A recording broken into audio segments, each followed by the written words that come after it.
سنے عزیزو، کہا جب تیری اور تیری ماں کی سوچ میں، اور نبی پاک صلی اللہ علیہ وسلم نے فرمایا ہے جتنے بھی گناہ انسان کرتا ہے نا، اللہ کریم سزا کو روک دیتا ہے، قیامت میں سزا دے گا، اور جو ماں باپ کا نافرمان ہے نا اس کو دنیا میں بھی سزا ملے گی۔ جو ماں باپ کا نافرمان ہے اسے دنیا میں بھی، آپ یقین کریں بچے تھوڑا سا پڑ جاتے ہیں بیچارے تو ماں باپ سے کہتے ہیں ابا جی تسی پرانے دور دے ہو، تانوں کی پتہ ہوئے، اور تجھے پتہ ہی نہیں بھائی، تجھے خبر ہی نہیں، یہ پرانے دور کے نہیں، تو بیوقوفوں کے دور کا ہے۔ حضرت مالک بن دینار فرماتے میں نے 60 حج کیے، ایک حج کے موقع پر میں نے بڑا رش دیکھا، لاکھوں کا اجتماع ہوا۔ میری باتوں کی سمجھ تو آ رہی ہے نا آپ دوستوں؟ جو نہیں بول رہے انہیں بھی آ رہی ہے نا؟ اللہ جزا دے۔ کہتے ہیں لاکھوں کا مجمع تھا تو میرے دل میں خیال آیا، میں نے کہا اے اللہ اتنے لوگ آئے ہیں، ان کا حج قبول بھی ہوا ہے کہ نہیں؟ فرماتے ہیں میں سوچ رہا تھا تو رات کو نا خواب میں نے کسی کہنے والے کو کہتے ہوئے سنا کہ سب کا قبول ہو گیا ہے، بلخ کا رہنے والا محمد بن ہارون بلخی ہے، اس کا حج قبول نہیں ہوا۔ فرماتے ہیں شہروں کے علیحدہ علیحدہ خیمے لگتے تھے، اب بھی آپ حج کرنے جائیں تو پاکستانیوں کی رہائشیں علیحدہ ہوتی ہیں، انڈین کی علیحدہ، بنگلہ دیش کے علیحدہ، مصری، یمنی، سب لوگ علیحدہ علیحدہ رہائشیں ہوتی ہیں، جھنڈے لگے ہوتے ہیں ملکوں کے۔ کہتے ہیں میں نے سویرے اٹھ کے ڈھونڈنا شروع کر دیا، ڈھونڈتا ہوں وہ بندہ ملے۔ کہتے ہیں جہاں بلخ شہر کے لوگ رہتے تھے وہاں چلا گیا تو میں نے لوگوں سے پوچھا تم میں محمد بن ہارون بلخی کون ہے؟ لوگ کہنے لگے وہ تو بڑا نیک آدمی ہے، پرہیزگار ہے، بڑے بولے بالے، بڑے اللہ والے، ریاض آپ کو بس ہم ہی جانتے ہیں، وہ تو بڑا نیک ہے، پرہیزگار آدمی۔ کہتے میں نے کہا اچھا کہاں ہے؟ انہوں نے کہا پہاڑ کے پیچھے اس نے خیمہ لگایا ہوا ہے، ساری رات عبادت کرتا ہے، سارا دن روزہ رکھتا ہے، قائم اللیل ہے، صائم الدہر ہے۔ کیا بات؟ فرماتے ہیں میں ان لوگوں کی بات سن کے حیران ہو گیا کہ مجھے کیا بتایا گیا، یہ کیا کہہ رہے ہیں؟ فرماتے ہیں میں پہاڑ کے پیچھے گیا۔ حضرت مالک بن دینار علیہ رحمہ فرماتے ہیں جب میں وہاں پہنچا تو میں نے اس شخص کو مصلی پہ بیٹھے دیکھا،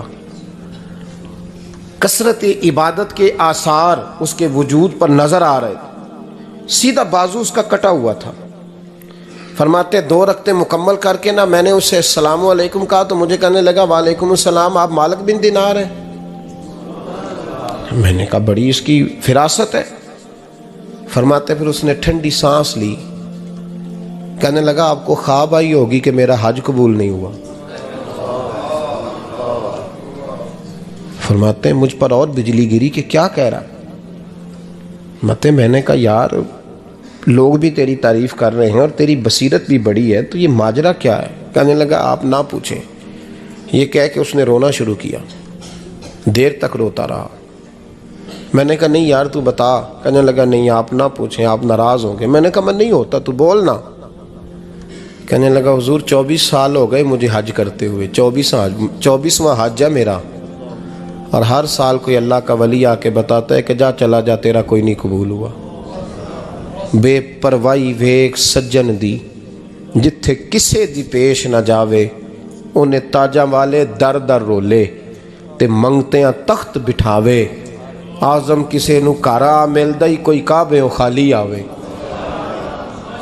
کہتے ہیں اس نے مجھے کہا حضور 24واں حج ہے، ہر سال کوئی بتاتا ہے۔ میں نے کہا تیری غلطی۔ کہنے لگا میں اپنی ماں کا نافرمان۔ میں نے کہا واقعہ کیا ہوا؟ کہنے لگا حضرت اللہ نے مجھے دولت دی، مال دیا، زمینیں دی تو میں عیاش ہو گیا۔ آپ یقین کریں اللہ لوگوں کو مال دیتا ہے تو وہ سمجھتے ہیں میری چلاکی سے آیا ہے، میں تیز بڑا تھا اس لیے آیا ہے، نافرمان ہوتے ہیں۔ لیکن جو رب لینا جانتا ہے دینا جانتا ہے وہ لینا بھی۔ وارث شاہ مان کری نہ وارثاں دا، رب بے وارثہ کر کے مار دائی۔ لوگ بڑے سمارٹ بن جاتے ہیں، ان کی گفتگو میں بڑا تکبر ہوتا ہے، ان کے نگاہوں کے انداز میں بڑے، وہ کہتے ہیں اوہ سب لوگ بیوقوف ہیں صرف میں سے آنا ہوں، کام جو صحیح چل رہا ہے۔ او بھائی 1 منٹ لگتا ہے انسان کو بادشاہ سے فقیر ہونے میں۔ ایک امام مالک رحمۃ اللہ علیہ بیٹھے تھے، تو ہارون رشید آپ سے کہنے لگا امام ابو مالک سے، حضرت بتائیں اس وقت اللہ کیا کر رہا ہے؟ آپ فرمانے لگے یار تو بڑے موٹے دماغ کا ہے، کس طرح کے سوال پوچھتا ہے؟ بادشاہ تھا نا، کہا نہیں آپ بتائیں۔ تو امام مالک فرمانے لگے تو تخت پہ بیٹھ کے سوال پوچھتا رہتا ہے اور میں نیچے بیٹھ کے جواب دیتا رہتا ہوں، نیچے آ پھر بتاتا ہوں۔ اس نے کہا جناب بتائیں۔ فرمانے لگے تو سوالی ہے نا، تو تو نیچے بیٹھ اور میں اوپر بیٹھتا ہوں۔ کہ جناب آ جائیں۔ ہارون رشید نیچے آ گیا، امام مالک تخت پہ بیٹھ گئے۔ فرمانے لگے اب بتا کیا پوچھ رہا تھا؟ کہنے لگا حضور پوچھا تھا اللہ اس وقت کیا کر رہا ہے؟ فرمانے لگے رب اس وقت تجھے سمجھا رہا ہے کہ اس تخت پہ تکبر نہ کرنا، 1 منٹ لگتا ہے میں تجھے اٹھا کے مالک کو بٹھا دیا کرتا ہوں، یہ تجھے سمجھا رہا ہے، لہٰذا اس سمجھ پہ قائم رہنا، تکبر نہ کرنا، ایک ہی تو منٹ لگتا ہے، یہ تجھے سمجھا رہا ہے۔ تو وہ شخص کہنے لگا محمد بن ہارون بلخی امام مالک بن دینار سے کہ حضور بڑی دولت تھی تو میں عیاش ہو گیا تھا، رمضان کا مہینہ تھا، اماں تندور میں روٹیاں لگا رہی تھی، میں شراب پی کے گھر آ گیا۔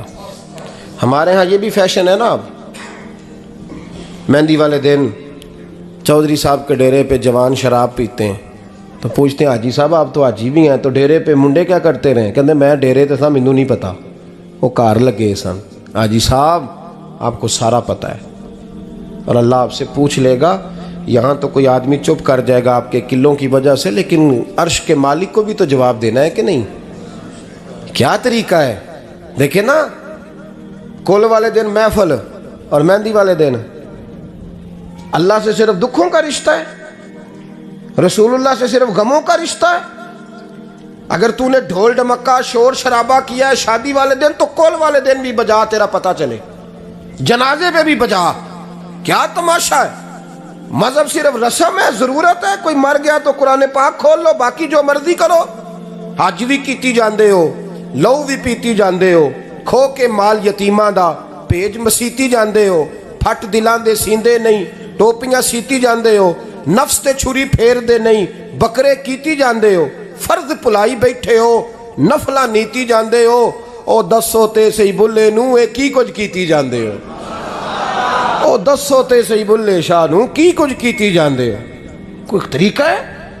کول شریف پہ مولوی صاحب تشریف لائیے گا، ابا جی کے کول ہیں تو میں تو کہتا ہوں بجا نا بینڈ باجے والا آج بھی، تیرا پتہ چلے کہ یہ دو کام کیسے ہوتے ہیں، تو کس طرح دو کشتیوں کا سمجھ نہیں آتی بات کی۔ میں تو جاتا ہی نہیں بینڈ باجے والی شادی پہ، میں کہتا جب کو مردی پڑھا لو نے کہا ہم سے نہیں دو کام ہوتے، اللہ روزی دینے والا ہے، ایک ہی کرتے ہیں، دو رنگی چھوڑ کے یک رنگ ہو جا، سراسر موم ہو جا یا سنگ ہو جا، موج کرو۔ ہم اس چکر میں پڑتے ہی نہیں، ہم وہ راستہ ہی چھوڑ دیتے ہیں جو ہماری طبیعت کے مطابق نہیں ہوتا، بس ختم ہو گئی بات۔ اس لیے غور کریں اور یاد رکھیں اس بات کو۔ امام مالک بن دینار رحمۃ اللہ علیہ فرماتے ہیں مجھ سے کہنے لگا پیسے آئے تو میں عیاش ہو گیا، رمضان کا مہینہ تھا، عصر کے بعد میری اماں افطاری کی تیاری کر رہی تھی، میں گیا، میں نے کہا شراب پی ہوئی، اماں روٹی دے، تو اماں کہنے لگی شرم کر، شرم کر، روزہ رکھا نہیں تو جنہوں نے رکھا ہے ان کا تو خیال کر۔ کہتے اماں کی بات کا مجھے غصہ لگا، میں کہا کرتا ہوں بد نصیب ہے وہ بیٹا جس کا باپ اس سے بات کرتے ہوئے ڈرتا ہے کہ پتہ نہیں کہاں سے بولے گا۔ بد نصیب نہیں وہ بیٹا جس کی ماں اس سے بات کرتے ہوئے سہم جاتی ہے کہ پتہ نہیں کون سی بولی بولے گا۔ بد نصیب نہیں کہ ماں باپ بھی جس سے کھول کے بات نہ کر سکیں۔ حضرت مالک بن دینار سے کہنے لگا اماں نے جب کہا نا شرم کر تو مجھے غصہ آیا، میں نے ماں کو تھپڑ مارا اور میری ماں جلتے ہوئے تندور میں گری، لوگوں نے مجھے پکڑ کے اندر بند کر دیا کمرے میں، ساری رات میں شور سنتا رہا پر نشے میں دھوت رہا۔ سویرے آنکھ کھلی تو میری بیوی بیگ باندھ رہی تھی، میں نے کہا کہاں جا رہی ہو؟ کہنے لگی جو ماں کا نہیں بنا میرا کیسے بنے گا؟ وہ میں نے کہا میری اماں کا، وہ تو لوگوں نے رات کو دفن کر دی جنازہ پڑھ کے۔ تڑپ کے کہنے لگا مجھے کیوں نہیں بتایا؟ تو کہتے ہیں لوگ کہنے لگے تیری مرتی ہوئی ماں کہہ گئی تھی اسے میرا منہ نہ دیکھنے دینا، میرے جنازے کے قریب نہ آئے۔ حضرت مالک بن دینار فرماتے ہیں جب اس نے یہ بات سنائی تو میں نے بھی اس کے منہ پہ تھپڑ مارا، میں نے کہا تو اسی قابل ہے۔ کہتے ہیں وہ رونے لگا، حضور دعا کرے اللہ مجھ سے راضی ہو جائے۔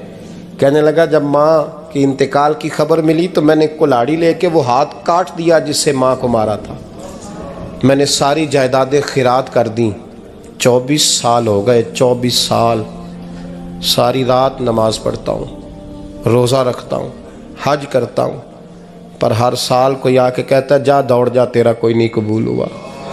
حضور دعا کرے مالک راضی ہو جائے۔ فرماتے میں تھپڑ مار کے آ گیا، میں نے کہا تجھ سے راضی ہو جائے اتنے ظالم سے؟ امام مالک فرماتے ہیں رات کو آ کے سویا تو مجھے خواب میں رسول پاک کا دیدار ہوا، تو نبی پاک علیہ السلام نے فرمایا مالک تو اسے مایوس کیوں کر آیا ہے، اللہ تو بڑا مہربان ہے۔ کہا حضور ماں کے نافرمان کو معافی کیسے ملے گی؟ تو امام مالک فرمانے لگے نبی کریم نے فرمایا جا اسے جا کے بتا دے تجھے قیامت میں تیری ماں کی وجہ سے بخش دیا جائے گا۔ کہا حضور اماں کی وجہ سے کس طرح؟ تو محبوب فرمانے لگے اس کی ماں قیامت میں اس کے خلاف مقدمہ دائر کرے گی رب کریم کی عدالت میں، اے اللہ میں نے 9 ماہ پیٹ میں رکھا، درد سہ کے اسے جنا، جگر کا خون پلا کے پالا، اور اسی نے مجھے قتل کیا۔ رب کریم اس کی ماں کا مقدمہ سن کے کہے گا اٹھاؤ اس کو دوزخ میں پھینکو، اس نے ماں جلائی تھی اسے بھی جلاؤ۔ محبوب فرمانے لگے جب پکڑ کر کے مالک اس کو محمد بن ہارون کو لوگ لے جائیں گے نا جہنم کی طرف،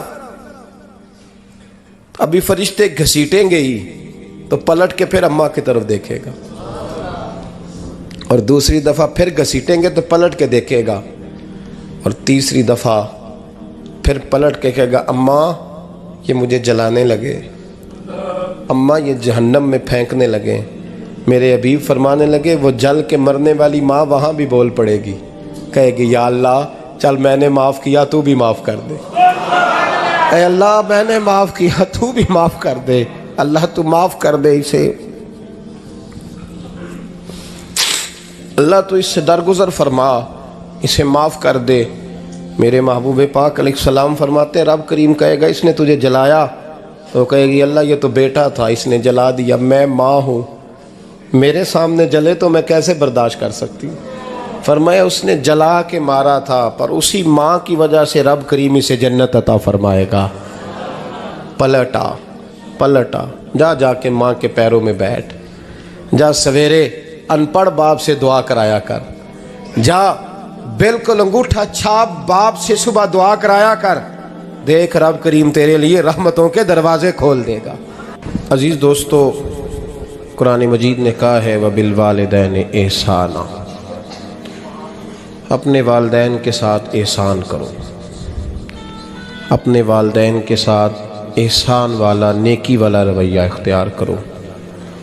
اس آیہ مقدسہ پر بہت سارے لوگوں نے بہت کچھ کہا ہے، لیکن علامہ سید محمود آلوسی اندلسی رحمۃ اللہ علیہ نے فرمایا موبائل فون سائلنٹ کر دیں، اور یہ جو ویڈیو بناتے تھک جاتے ہیں دوست موبائل فون والے، یہ میرا خیال ہے ویڈیو والے بھائی سے ہی کوئی رابطہ شابطہ کر لیں تو تھکاوٹ نہیں ہوگی، بنی بنائی مل جائے گی۔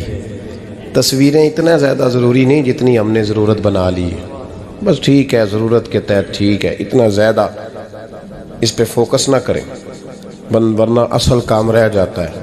ہم نے تو دل میں سجا رکھی ہے تصویر یار، بس ذرا گردن جھکائی دیکھ لی، تو اس لیے اتنا زیادہ اس کو ضروری نہ بنائیں، حد ہی ہو گئی ہے تصویروں والی۔ میں تو گزارش کرتا رہتا ہوں کہ اشتہار بھی بغیر فوٹو کے چھپے تو زیادہ اچھا لگتا ہے، اور میری یہ بھی رائے رہتی ہے کہ تھوڑا نام لکھا جائے، محمد اجمل قادری سے بھی لوگوں کو پتہ چل ہی جائے گا کون صاحب آ رہے ہیں۔ ہمارے اشتہار پہ کچھ ایسے القابات لکھے ہوتے ہیں جن کا عام آدمی کو ترجمہ بھی نہیں آتا ہوتا، تو ایسی چیزیں پرنٹ کرنے کی کیا ضرورت ہے؟ تھوڑے القابات کے ساتھ سادہ کام کریں، سادگی میں ہمیشہ حسن ہوتا ہے، اور جو سادگی ہوتی ہے وہ ملاوٹ سے پاک ہوتی ہے۔ اللہ تعالیٰ آپ کو بہترین، بس بیٹھ جائیں اپنی جگہ پہ بھائی، تشریف رکھیں سارے سنگی، اور میری طرف توجہ کریں، بچہ کوئی اٹھے تو اسے پیار سے بٹھا دیں۔ میں ذرا ٹھنڈی ٹھنڈی تقریر کرنے والا ہوں، تو چلو اثر کرے نہ کرے سن تو لے میری فریاد، نہیں ہے داد کا طالب یہ بندہ آزاد، اور سبحان اللہ بھی صرف آپ نے اللہ کی رضا کے لیے کہنی ہے، یہ بھی یاد رکھیں۔ کبھی کسی مولوی نعت خواں اور کسی کی توجہ کر کے سبحان اللہ نہ کہیں، ورنہ آپ کو ثواب نہیں ہوگا، صرف اللہ کی رضا کے لیے۔ اور میرے لیے یہ بھی کافی ہے کہ آپ چپ کر کے بھی سنیں تو مجھے اس کا بھی بڑا فائدہ ہے۔ سننا بہرحال آپ کے لیے بہتر ہے، اس پہ ضرور سنیں۔ میں چھوٹا آدمی ہوں لیکن کچھ باتوں سے بڑا پریشان ہو جاتا ہوں۔ جب لوگ کہتے ہیں نا جس کا ایمان ہے وہ پڑھے، تو جو بیچارہ ٹینشن میں بیٹھا ہے، سوچ کہیں اور چلی گئی ہے، وہ بے ایمان تو نہیں نا؟ تو کیوں اس قسم کے جملے ہم بولتے ہیں جن کی شریعت ہی ہمیں گنجائش نہیں دیتی، اجازت نہیں دیتی کہ جس کا ایمان ہے وہ ہاتھ کھڑا کر لے؟ تو جس نے تازہ بائی پاس کرایا دل کا، وہ ہاتھ کھڑا کرے گا تو مر جائے گا بیچارہ، اس کو حکم ہے کہ وہ نیچے رکھے۔ یہ جذبہ ہے، ضرور ہونا چاہیے۔ ہاتھ کھڑے دیے ہی اللہ رسول نے اپنے لیے ہیں تو ہونا ضرور چاہیے، لیکن اس کو اتنا فرض نہیں سمجھنا چاہیے ماحول میں بہت زیادہ۔ اور ایک اور بڑا ایشو ہے ہماری محفلوں میں، وہ نوٹ پھینکنے کا ہے۔ کیا ضرورت ہے؟ نذرانے کا یہ سٹائل نہیں، اور نہ یہ کام کریں۔ میلاد کی محفل میں آ کے بھی غریب آدمی پریشان رہتا ہے، وہ کہندا میرے کو دتھی ہوندی تو میں بھی اگے بہندا، لہذا پیچھے بو لوگ کے دتھی جو کوئی نہیں۔ اس لیے میلاد کی محفلوں میں بھی جو 50,000 روپیہ دیتا ہے اس کی صدارت ہوتی ہے، اس کا کوئی مطلب نہیں۔ یہ جو اسٹیج ہے نا جس پہ آپ لوگ ہمیں دیکھ رہے ہیں، تو میرے جیسے لوگ آ گئے ہیں تو خرابی ہوئی ہے، ورنہ تو یہ پیر میرے علی شاہ کا اسٹیج ہے، ورنہ جو محدث اعظم مولانا سردار احمد صاحب کا اسٹیج ہے۔ اس پہ تو جو جس کا دل آتا ہے وہ کہتا جا رہا ہے، کوئی پتہ ہی نہیں کوئی کیا بول رہا ہے اور کون کس کا کلام پڑھ رہا ہے، کوئی اس نے تحقیق نہیں کرائی کہ یہ پڑھنے والا تھا بھی کہ نہیں، کوئی پتہ ہی نہیں۔ بڑے بڑے شعراء، مولانا حسن رضا صاحب جیسے لوگ نعت لکھتے تھے تو پہلے چیک کراتے تھے کہ ٹھیک ہے کہ نہیں، اب پتہ ہی کوئی نہیں۔ یہ بڑا سنجیدہ اسٹیج ہے، یہ میاں شیر محمد شرک پوری کا اسٹیج ہے، یہ حضرت امیر ملت کا اسٹیج ہے میرے بھائی، یہ علامہ کاظمی کا اسٹیج ہے، اور یہ میرے اعلیٰ حضرت فاضل بریلوی کے ماننے والوں کا اسٹیج۔ اس پہ کوئی ایسی حرکت نہ کرے، اور کبھی بھی محفل کو کمرشل نہ بنائے۔ زندگی میں یاد رکھ لیں، اللہ رسول کی بارگاہ میں بھی جانا ہے۔ لوگ آ کے شکوہ کرتے ہیں فلانا مولوی پیسے مانگتا ہے، تو میں نے کہا وہ اس لیے مانگتا ہے کہ آپ دیتے ہیں۔ آپ مارکیٹ بند کر دیں تو بندے سارے صحیح ہو جائیں گے۔ یہ مانگنے والے کی غلطی نہیں، یہ ریٹ لگانے والوں کی غلطی ہے۔ جو چیز مارکیٹ میں بکے نہ وہ بننی بند ہو جاتی ہے۔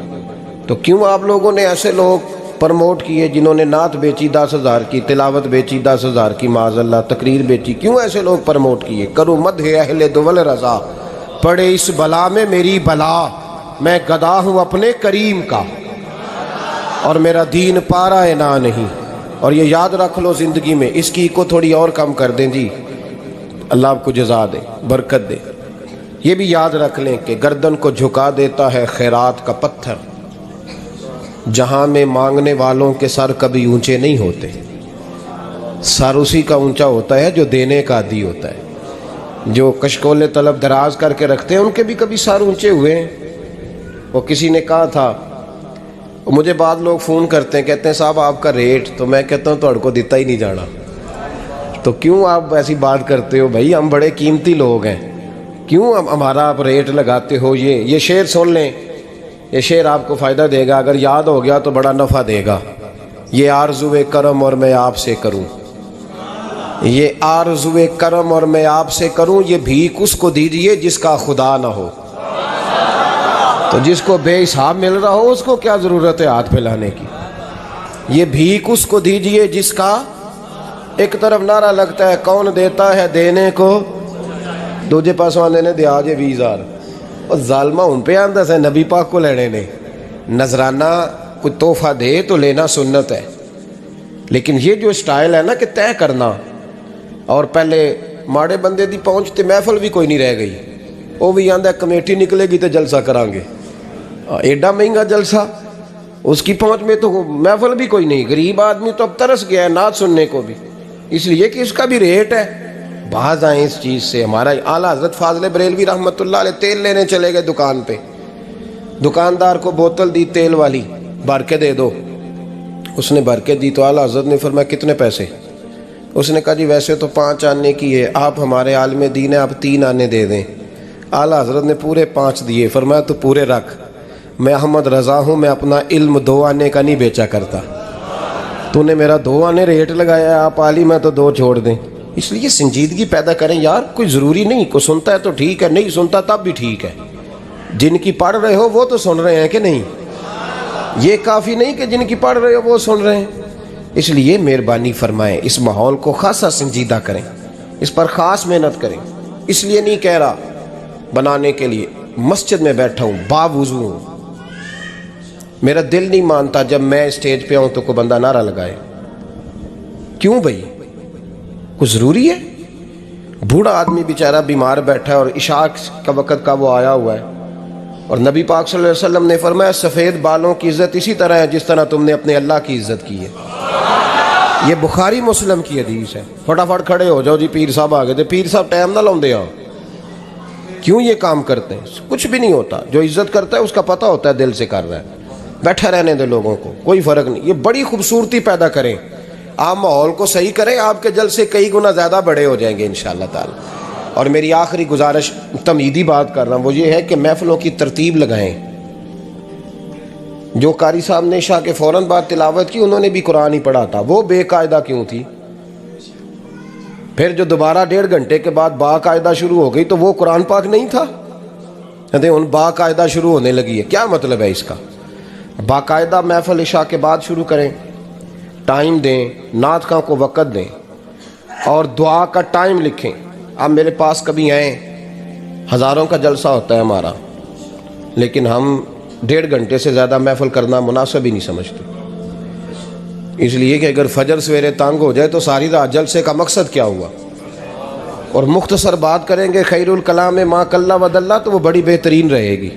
سنجیدگی لائیں تاکہ جس آدمی نے سویرے کام پہ جانا ہے وہ 10 کے آوے آ کہ میں چلا 8 بجے محفل شروع ہونی ہے تے لو 9:45 میں تھوڑے کول ہوواں گا انشاءاللہ، تاکہ باقی کا کام بھی کر لیں۔ یہ ماحول، یہ میں گزارشات کر رہا ہوں، اپیل کر رہا ہوں۔ چلے اللہ کرے میں بے عمل آدمی ہوں، میری زبان سے نکلی بات کسی پہ اثر کر جائے۔ یہ آپ سنجیدگی پیدا کر کے دیکھیں، انشاءاللہ یہ رش زیادہ ہو جائے گا آپ کے پاس اور برکت ہوگی اس بات کی۔ وبالوالدین احسانا، والدین کے ساتھ احسان کرو۔ علامہ سید محمود آلوسی اندلسی رحمۃ اللہ علیہ صاحب تفسیر روح المعانی فرماتے ہیں، آپ فرماتے ہیں اللہ کریم نے کہا والدین کے ساتھ احسان کرو۔ اس کا ترجمہ کیا ہے؟ آپ فرماتے ہیں اس کا مطلب یہ ہے کہ جتنی کوئی بندہ نیکی کرے اگر اس کے مطابق نیکی کر دی جائے تو وہ بدلہ ہوتی ہے، اور اگر تھوڑی بڑھا کے کی جائے تو وہ احسان ہوتی ہے۔ فرمایا رب کریم فرماتے ہیں اس طرح کرو، ذرا سوچ لو بچپن سے لے کر آخر تک جہاں تک تم موجود ہو تمہارے ماں باپ نے تمہارے ساتھ کیا کیا ہے۔ اگر اس سے بڑھا کے کرو گے تو اس کا مطلب ہے تم نے احسان کیا ہے۔ ماں باپ جو ہوتے ہیں نا، ٹھنڈی چھاؤں، میٹھی زندگی۔ ماں ان پڑھ بھی ہو نا تو کم از کم یونیورسٹی ہوتی ہے، اور باپ اگر بالکل انگوٹھا چھاپ بھی ہو نا، کسی کالج میں مدرسے میں ادارے میں نہ پڑھا ہو، تو بیٹے کے حق میں جن چیزوں کی ضرورت ہوتی ہے وہ ساری اللہ باپ کو عطا کر کے بھیجتا ہے۔ ماں باپ کو نا کچھ علم لدنی اللہ دیتا ہے کہ بچوں کے لیے کیسے آگے بڑھنا ہے۔ ماں باپ ایک حسن ہے معاشرے کا۔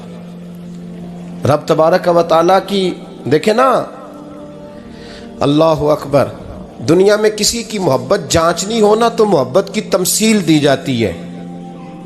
وَتِلْكَ الْأَمْثَالُ نَضْرِبُهَا لِلنَّاسِ، اللہ لوگوں کے سمجھنے کے لیے مثالیں بیان فرماتا ہے۔ اللہ تبارک و تعالیٰ نے جب اپنا آپ سمجھانا چاہا نا، توجہ ہے میری بات پر، جب مالک نے اپنا آپ سمجھانا چاہا تو میرے رب نے ماں باپ کی مثال بیان فرمائی، رب ارحمہما کما ربیانی صغیرا، یا اللہ ان دونوں پہ رحم فرما۔ اور یہ لفظ رب یہاں 2 معنی میں آیا ہے، علماء بیٹھے۔ رب کا معنی ہوتا ہے تدریجن پالنا، کہ یا اللہ ان دونوں پہ رحم فرما جنہوں نے مجھے رب بن کے پالا۔ یعنی مطلب کیا؟ یہاں ربوبیت کا معنی پالنے کے معنی میں، تدریجن پالنا۔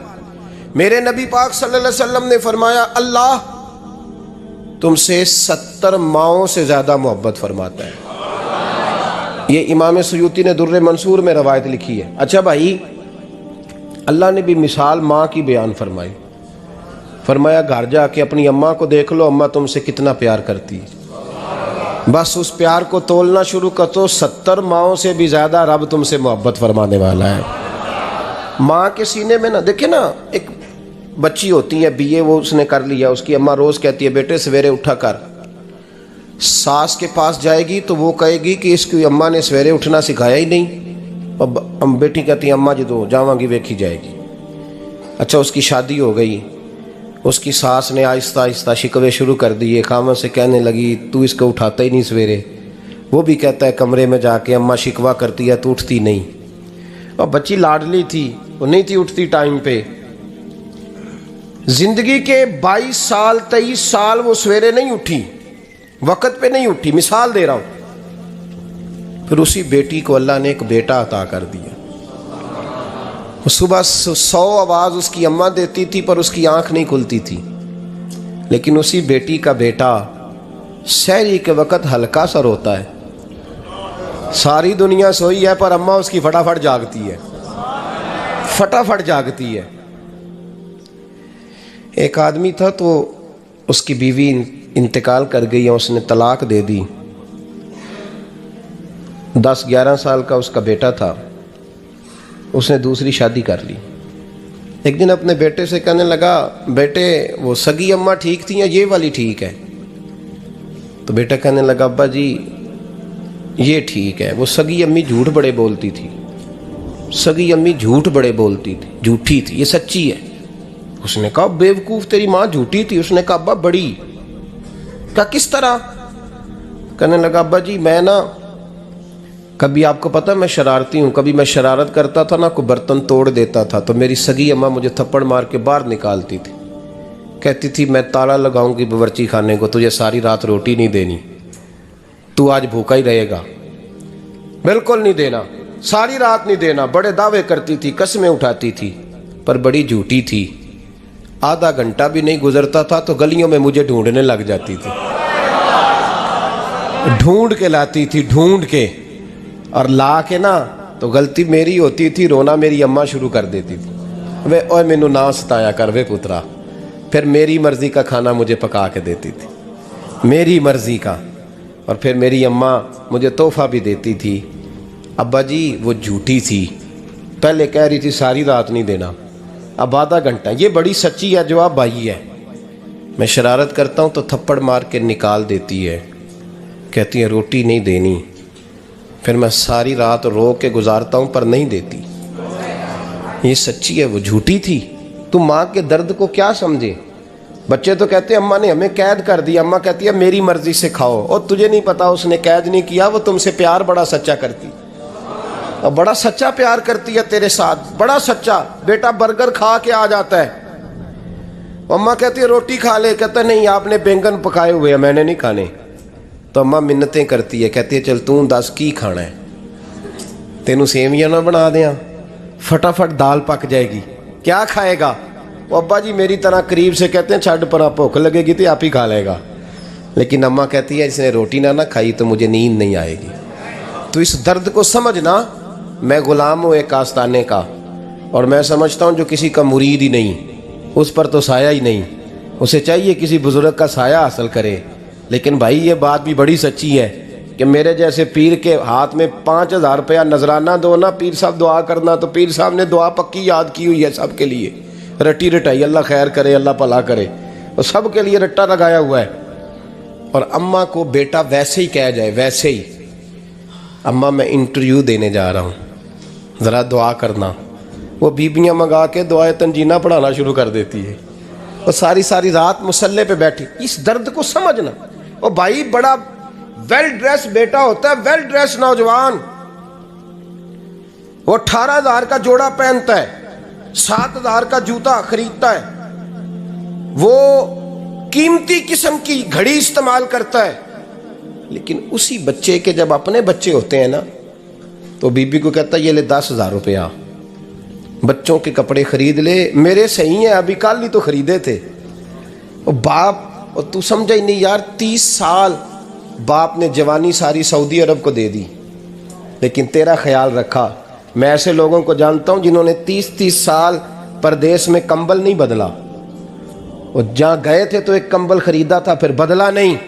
تو ماں باپ کے بارے میں، اور یہاں بچے حساب کرتے پھرتے ہیں، بھائی تو پچھلے مہینے بھی 5,000 دیتا سی، تسی پیسے ادا کر دے کی ہو، ماں باپ سے حساب کرتا ہے تو۔ ترمذی شریف کے لفظ ہیں، ایک صحابی نے آ کے عرض کی یا رسول اللہ پیسے وراثت کے نہیں، میرے ابا جی نے نہیں دیے مجھے، اور میں نے خود محنت کر کے کمائے، اب میرا ابا مجھ سے پیسے مانگتا ہے تو کیا کروں، اور میرے ہیں، میں نے کمائے ہیں، ابا جی نے نہیں دیے، وراثت نہیں، ثانی ملا۔ حضور میرا ابا مانگتا ہے تو میرے لیے حکم کیا ہے؟ تو نبی پاک نے فرمایا کیا کہا تم نے؟ پیسے تیرے ہیں؟ کہا حضور ہاں۔ تو فرمایا ابا کس کا ہے؟ کہا یا رسول اللہ میرا۔ تو فرمایا اگر تو اپنے والد کا ہے تو تیری ہر شے تیرے والد کی ہے، تو بھی تیرے والد کا ہے تو تیرا مال بھی تیرے۔ ماں اور باپ یہ تو حسن ہے زندگی کا، یہ تو وقار ہے انسان کا۔ جب تک ماں باپ کا ہاتھ پکڑ کے چلو گے نا رستے سیدھے رہیں گے، اور جس دن انگلی چھوڑ کے سڑک پہ نکلنا پڑا نا سر چکرانے لگے گا۔ یاد رکھنا یہ بڑا مشکل کام ہوتا ہے۔ لوگوں کا تو رخ ہی اس دن واضح ہوتا ہے جس دن آدمی سائے سے محروم ہوتا ہے۔ اماں تو کمرے میں پڑی ہو نا، اورنگزیب عالمگیر کی ماں فوت ہو گئی، 350 کمرہ تھا محل کا، اور اماں 12 سال ٹانگوں سے معذور رہی اورنگزیب عالمگیر کی۔ اماں 12 سال کمرے سے نکل نہیں سکی، ساتھ ہی واش روم تھا یا جو بھی اس دور میں طریقہ تھا۔ اورنگزیب جب محل میں آتے تھے تو پھر بھی سیدھے اماں کے پاس جاتے تھے، اور جب واپس نکلتے تھے پھر بھی اماں کے ساتھ۔ اورنگزیب کی ماں کا جنازہ اٹھا تو اورنگزیب نے رونا شروع کیا، پھر سالوں بیت گئے پر اس کے آنسو خشک نہیں ہوتے تھے۔ ایک شخص نے کہا تیری کوئی انوکھی مر گئی ہے، ساری دنیا کی مرتی ہیں؟ اس نے کہا میں بادشاہ ہوں، 24 گھنٹے لوگوں کا آنا جانا ہے، بڑے دبدبے ہیں، بڑے ڈیرے داریاں ہیں، بڑی بھینسیں، بڑی گائیں، بڑے کھانے والے، بڑے لانگری۔ میری ماں بوڑھی تھی، ایک کونے میں پڑی رہتی تھی، پر جب سے وہ گئی ہے یہ مجھے محل نہیں لگتا، مجھے قبرستان لگتا ہے، مجھے لگتا ہے یہ قبرستان ہے۔ ماں اور باپ تو تیری نعمت ہے بھائی۔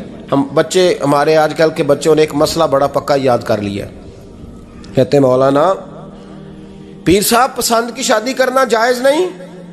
میں کہتا ہوں صاحب اور بھی بڑی چیزیں جائز ہیں، صرف ایک ہی شے جائز رہ گئی ہے۔ رسول پاک صلی اللہ علیہ وسلم سوائے اللہ کے کسی کے پابند نہیں، کسی کے پابند نہیں۔ پر جناب سیدہ خدیجہ الکبریٰ رضی اللہ تعالیٰ عنہ نے پیغام نکاح دیا، یا رسول اللہ میں شادی کرنا چاہتی ہوں، حضور کسی کے پابند نہیں۔ پر میرے محبوب نے فرمایا میرا چچا میرے والد کی جگہ ہے، میں اپنے چاچا سے پوچھ کے تمہیں جواب دوں گا۔ یہ ہے پسند کی شادی جو میرے نبی نے بیان فرمائی ہے۔ تو سارا کچھ کراس کر کر کے گزر جاتا ہے، یہاں تو حال یہ ہے کہ پالنے والا کوئی اور سائے میں بیٹھنے والا۔ باغ تیرے دی کر کر راکھی میں ساری عمر گزاری، تو جدوں اے پھل پکن تے آیا تے لے گئے ہور بپاری۔ اور بیٹا گزرتا ہے اماں کے دروازے کے آگے سے، اماں کے دروازے کے آگے بیٹا امرود لے کے آیا ہے 6 کلو۔ توجہ ہے میری بات پر؟ ادھر دیکھیں جی، چھوڑیں تھوڑی دیر ہماری سنیں۔ وہ امرود لے کے آیا 5-6 کلو، تو اماں کے دروازے کے قریب سے گزر گیا رات کو،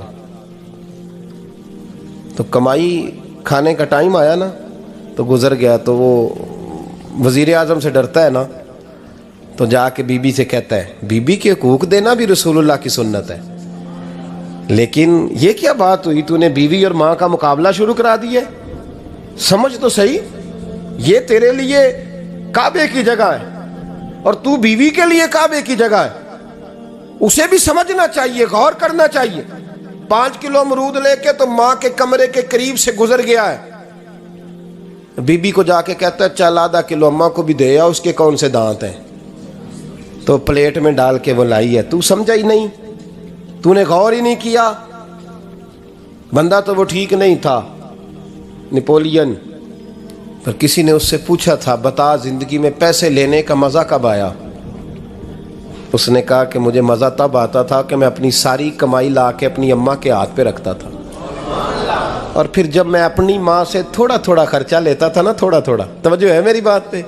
اماں جی 10 روپے دے آجے، کہتا جب میں تھوڑا تھوڑا خرچہ لیتا تھا نا تو مجھے یوں لگتا تھا جیسے میں بادشاہ وقت کے سامنے کھڑا ہوں اور وہ خزانے کا منہ کھول کھول کے مجھے دیتا جا رہا ہے۔ تو اس ذائقے کو سمجھ تو صحیح بھائی، تو اس کو سمجھ تو صحیح بھائی۔ یاد رکھیں اور غور کریں، ماں اور باپ۔ اور پھر یہ بھی سن لیں، نبی پاک صلی اللہ تعالیٰ علیہ وآلہ وسلم نے ماں باپ کے لیے فرمایا ہما جنتک و نارک، یہی تیری جنت ہے اور یہی تیرے لیے جہنم ہے۔ اگر یہ راضی ہو گئے تو تیرے لیے جنت ہے، ناراض ہو گئے تو چاہے تو 100 پیر کے مزار پہ حاضری دے آ، لیکن جب تک ابا راضی نہیں اتنی دیر تک اللہ راضی۔ یہ حدیث پاک ہے، حضور نے فرمایا جس کے والد راضی اس کا اللہ راضی، اور جس کا باپ ناراض اس کا اللہ۔ ہاں بے شک، اب یہ حدیث ہے نا، تو سارے ولی ایک طرف بیٹھ جائیں، کہیں یا اللہ بخش دے مرید کو، لیکن اگر ابا کہے یا اللہ نہ معاف کرنا، تو اللہ ان اولیاء کی نہیں مانتا، والد کی مانتا ہے۔ اس لیے بلے شاہ آسمانی اڈ دیاں پڑھنا ہے، جیڑا گھر بیٹھا انہوں پڑھیا ہی نہیں۔ بھائی یاد رکھو، ماں باپ سے پیار کرو، ان کی خدمت کرو، ان کے پاس بیٹھا کرو، اور ماں باپ کو ٹائم دیں، وقت دیں، چند گھڑیاں ان کے پاس بیٹھیں۔ آپ یقین کریں ابا جی سے آپ مشورہ کر لیں، صرف مشورہ، مرضی بے شک اپنی کریں، لیکن اس مشورے میں آپ کو اتنا سایہ ملے گا کہ زندگی میں کبھی ناکامی نہیں ہوگی۔ پر اسی سجن دی مننی ابے دی نہیں مننی، وہ پھٹے پہ جو نلائق ہماری طرح کا بیٹھا ہے اس سے مشورہ لینا ہے، والد سے نہیں لینا۔ باپ کے پاس بیٹھیں، اس سے مشورہ لیں۔ میرے ابا جی کسان تھے، میں نے اپنی زندگی میں ڈھیروں چیزیں اپنے باپ سے سیکھی ہیں، درجنوں چیزیں سیکھی ہیں۔ میرے والد بڑے خوددار تھے، مزاج میں عجیب سی خودداری تھی۔ کوئی بندہ کبھی حال پوچھ لیتا تھا نا کہ حالات کس طرح کے ہیں، تو فرماتے تھے بھائی اگر بتانا ہوا تو اپنے اللہ کو بتاؤں گا۔ الحمدللہ بڑا فضل ہے، میں نے ان کے ہاتھوں پہ ہمیشہ چھالے دیکھے، ہمیشہ چھالے، لیکن ان کا ہاتھ کبھی کسی دنیا دار کے سامنے پھیلتا ہوا نہیں دیکھا۔ لوگ مجھے کہتے ہیں آپ کس پیر صاحب کے صاحبزادے ہیں، تو میں کہتا ہوں میں اس پیر کا صاحبزادہ ہوں جس نے محنت کر کے حلال کی کمائی کھائی ساری زندگی۔ یہ لوگ پیر نہیں ہوتے، یہ مرشد نہیں ہوتے، اور میں نے درجنوں چیزیں سیکھی ان سے۔ تو سیکھنے تو بیٹھ، تجھے ہزاروں چیزیں ملیں گی۔ بھائی اپنی زندگی میں ماں باپ کی طرف دیکھو، سب سے ضروری کام ہے انہیں وقت دو۔ اماں کے او بھائی بڑا مشکل ہے دنیا داروں سے تعریف کرانا، تو اماں دے کول تے ایویں 2 منٹ راتی بھئی نہ آکھی اماں پیر کٹے نہ رضائی جو تیرے گھٹ چھڑا، تو اماں کہندی جا میرا پتر تھکیا آیا ہے تو سو جا کے، میں کدو کام لگی سا، میں کدو حال وان ڈئی سا، جا سو جا کے۔ بس یہ کاروائی ہے، تو نے 2 منٹ کے لیے کہہ دیا، سویرے پورے محلے میں تیری اماں کہے گی اللہ میرے پتر ورگا پتر سارے نوں دے، راتی آندا ہے تے مینوں گھٹ کے سوندا ہے، اللہ گھٹیا کوئی نہیں سویا بھی کاروائی پائی سو، لیکن وہ سب کو بتاتی ہے۔ تو بھائی اتنی قیمتی چیز اور تو چھوڑ کے میں کبھی جلسے سے دیر سے آتا تھا نا، اب تو جاتا نہیں زیادہ جگہوں پہ، کوشش کرتا ہوں کہ چلو ماحول کے مطابق، تھوڑا خشک آدمی ہوں تو ہر جگہ سیٹ نہیں ہو پاتا، اس لیے کم جاتا ہوں۔ تو کبھی رات کو آتے تھے نا دیر سے، میری اماں جی شوگر کی مریض تھیں، تو میں چھوٹے بھائی کو فون کرتا تھا کہ اماں جی سو گئے کہ سو گئے، تو میں کہتا تھا کہ تو نہ اس طرح کر، نیچے آ جا، 2 بج گئے ہیں، وہ شوگر کی مریض ہیں، آنکھ کھل جائے نا تو دوبارہ لگتی نہیں بزرگوں کی، تو دروازہ کھول دے، اندر دستک دی تو دقت ہوگی۔ تو میں جوتے اتار کے اندر داخل ہوتا تھا، تو پہلا قدم رکھتا تھا تو میری اماں بول پڑتی تھی پتر آ گئے آ گئے ہیں۔ او بھائی تو اس درد کو سمجھنا، کوئی تجھے ملے گا، کوئی ملے گا تجھے ایسا۔ اب میں دور دراز بھی چلا جاتا ہوں، ان کی زندگی میں نہیں جا پایا، کہتے ہیں ہم نے نہیں جانا، گھر میں رہنا ہے۔ اس کیف کو سمجھ لے، اس دولت کے قریب ہو جا۔ اللہم صل علی سیدنا و مولانا محمد، اللہم صل علی سیدنا و مولانا محمد۔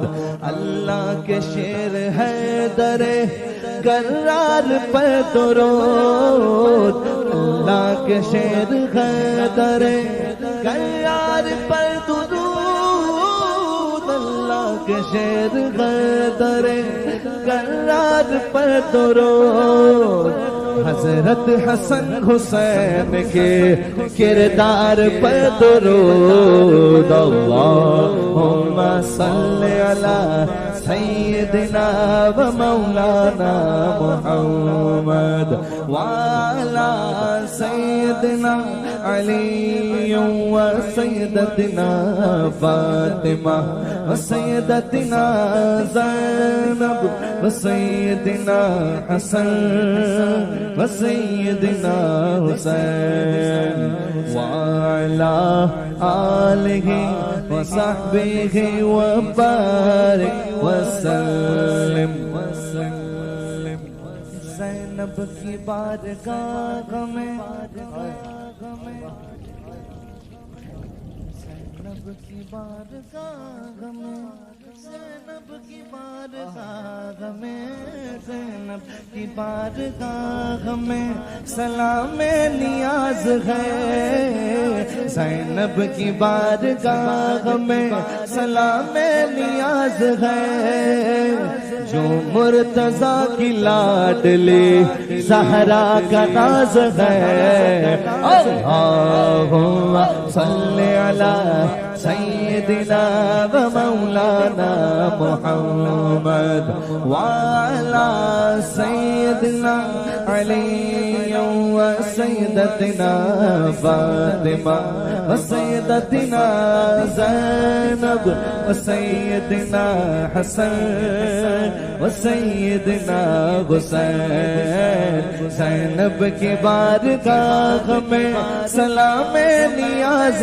ہے زینب کی بارگاہ میں سلام نیاز ہے زینب کی بارگاہ میں سلام نیاز ہے زینب کی بارگاہ میں سلام نیاز ہے جو مرتضیٰ کی لاڈلی زہرا کا ناز ہے اللہم صلی علی سیدنا و مولانا محمد اللہم صلی علی سیدنا و مولانا